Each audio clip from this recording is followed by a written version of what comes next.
Je fais du bénévolat dans une bouquinerie qui s'appelle La Tudu, qui est juste un peu plus bas que le SAVS.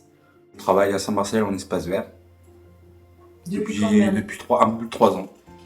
Je travaille à la ressourcerie de disciples de... Merci.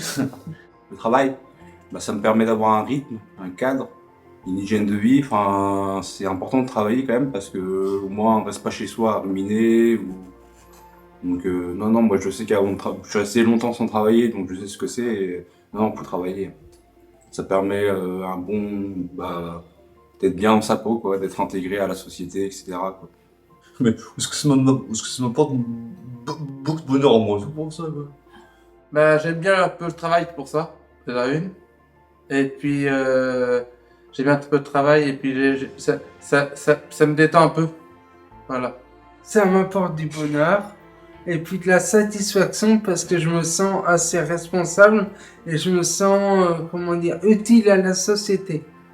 Il est plus mature, je dirais. Ouais. Plus épanoui.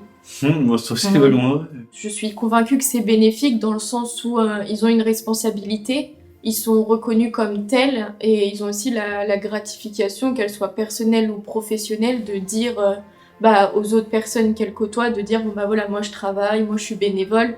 C'est aussi une forme de responsabilité et ça permet de les mettre à un certain niveau sur lequel elles sont en confiance en fait. Mon handicap, ils sont comme moi, et les normaux,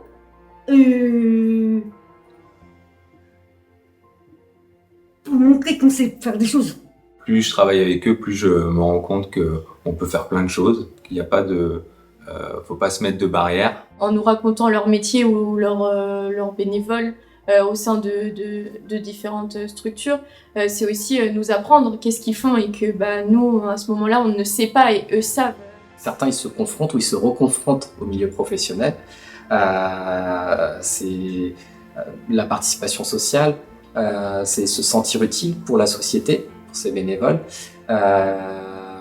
C'est un rythme aussi à tenir, puisque moi, quand je viens au travail, j'ai une heure à respecter, j'ai des comptes à rendre. Donc quand on est bénévole, on est traversé par ces mêmes obligations, avec un statut différent, bien évidemment. Mais il faut savoir se présenter à l'heure, rentrer en relation avec les autres de manière adaptée, faire valoir ses compétences ou les développer. Donc c'est toute cette question de la valorisation finalement, valorisation individuelle et collective.